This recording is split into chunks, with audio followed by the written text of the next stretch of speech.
Bang Adi Praetno, bagaimana kemudian kalau ada suara-suara partai yang tidak lolos begitu atau yang memang ada di angka-angka kritis ya 4-5% begitu ya.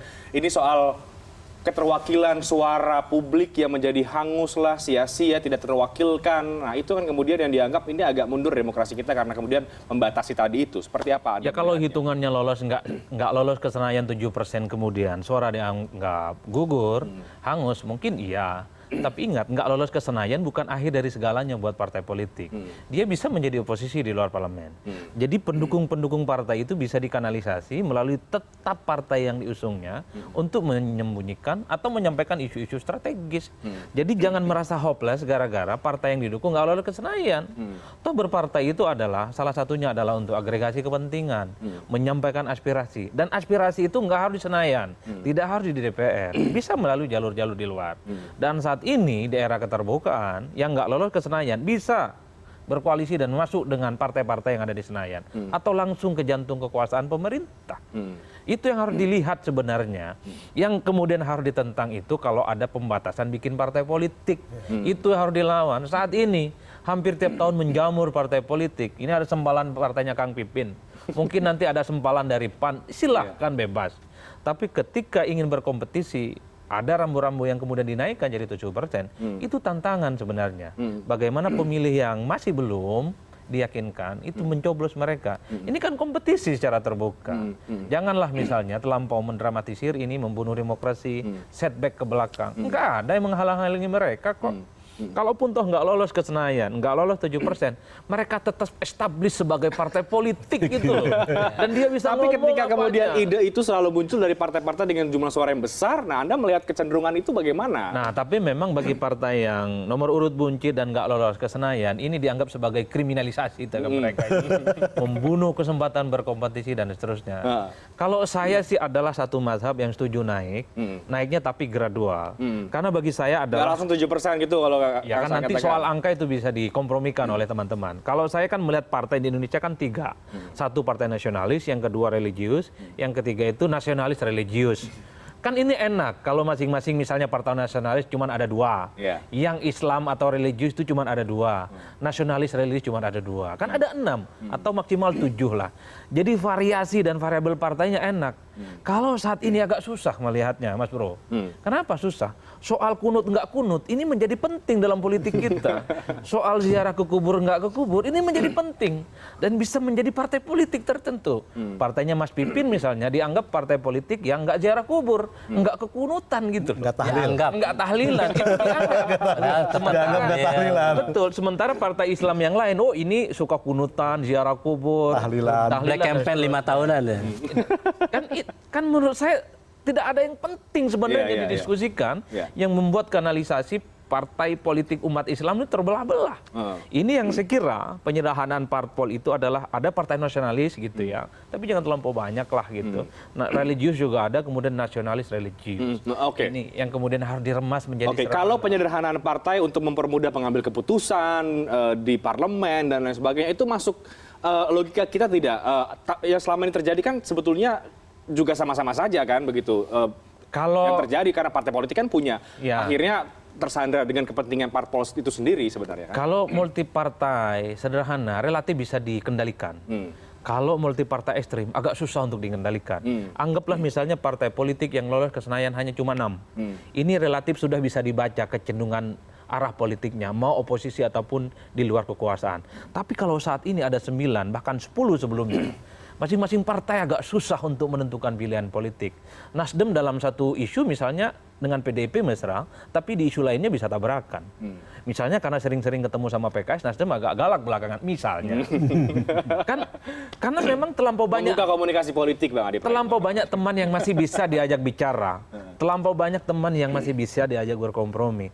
Tapi kalau segmentasi partainya disederhanakan jadi 5 atau 6, mau genit main mata itu agak susah.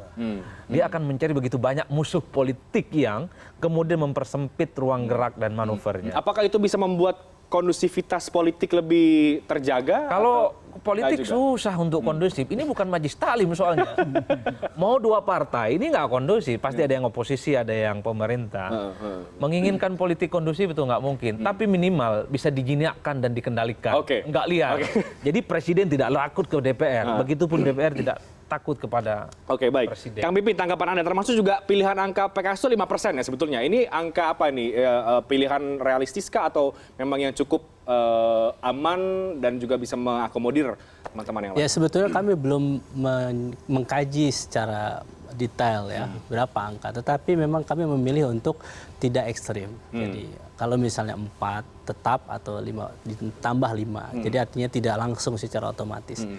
Per 5 tahun bisa jadi naik, kita lihat gitu ya. Dan kita juga memahami bahwa efektivitas dan yang lainnya. Tetapi kami ingin melihat bahwa partai politik sebetulnya adalah corong dari perwakilan, representasi dari rakyatnya. Jadi kami khawatir kalau memang itu secara drastis kenaikannya, maka terbuang suara representasi itu tidak ada di parlemen. Itu pertama. Yang kedua tadi saya kira selalu kan Mas Adi ini memperlihatkan partai ini corong yang agak sedikit momok negatif begitu ya, tidak hadir, hanya hadir 5 tahunan. Gitu. Ini juga menjadi refleksi buat kita. Makanya bagi PKS adalah bahwa kami tidak mau menjadi partai pemilu, artinya partai 5 tahunan. Makanya kami selalu mengatakan bahwa kami punya namanya advokasi, peran advokasi, pelayanan, terus kemudian pemberdayaan masyarakat. Itu yang selalu kami sampaikan. Makanya kami selalu gencar misalnya ketika pemerintah tidak berpihak kepada masyarakat, kami terdepan misalnya menghalau, menolak kenaikan BPJS. Kami mengusung pansus Jiwasraya supaya diungkap misalnya.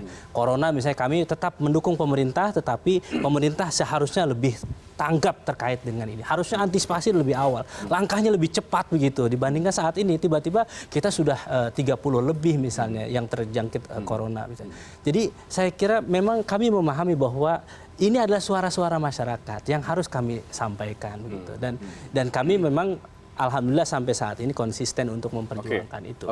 Dan terkait dengan ini sekali lagi solusinya bukan dengan secara drastis menggunakan PT sebagai cara untuk mengamputasi itu sehingga melahirkan tadi keberagaman semakin sempit, tetapi konfederasi atau pelembagaan koalisi di parlemen yang seharusnya bisa dilegalkan dalam bentuk undang-undang, tetapi dengan sistem presidensial. Jadi saya kira ini yang lebih baik sebetulnya. Jadi konsistensi partai politik dalam bersikap terkait apakah dia berada di dalam atau di luar pemerintahan. Saya kira ini yang paling penting karena ketika berada di dalam pemerintahan dia tidak lagi bisa bersikap kritis, murni mengaspirasikan suara masyarakat begitu dibandingkan yang berada di luar pemerintahan. Sehingga terlahir check and balance, ada second opinion, masyarakat merasa ada suaranya terwakili di dalamnya. Oke, tapi kan ceruk suara kita tadi cukup banyak ya. Bang Adi Praetno juga katakan pemilu kita juga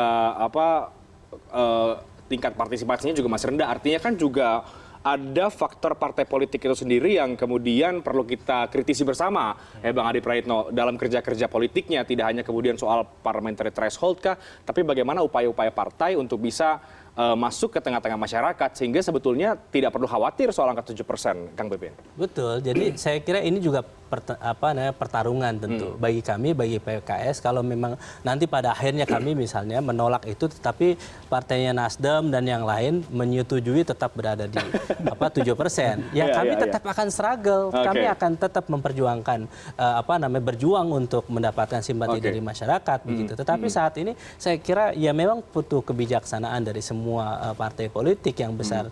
Dulu juga sebetulnya waktu 2014, 2019 untuk menentukan PT di tahun 2019 ini juga perdebatannya juga sama. Partai-partai besar menginginkan PT yang tinggi. Tetapi kami berada di tengah ya. Saya kira kita juga harus melihat ke bawah. Baik. Jadi ini muara dari diskusi soal parliamentary threshold, mungkin juga bagian dari revisi undang-undang pemilu ya, Kang Saan. Ini sebetulnya mau kemana kalau yang ada di bayangan dari partai Nasdem dan juga PKS misalnya, karena kan ini selalu berbeda-beda kan, ada yang mau angka sekian, ada yang sekian, ada yang kemudian ini mau naik saja atau tetap di angka 4%. Ini muaranya sebetulnya mau kemana? Tapi dijawabnya nanti. Kang Saan udah nggak sabar. Kita break dulu. Kami akan segera kembali saat lagi.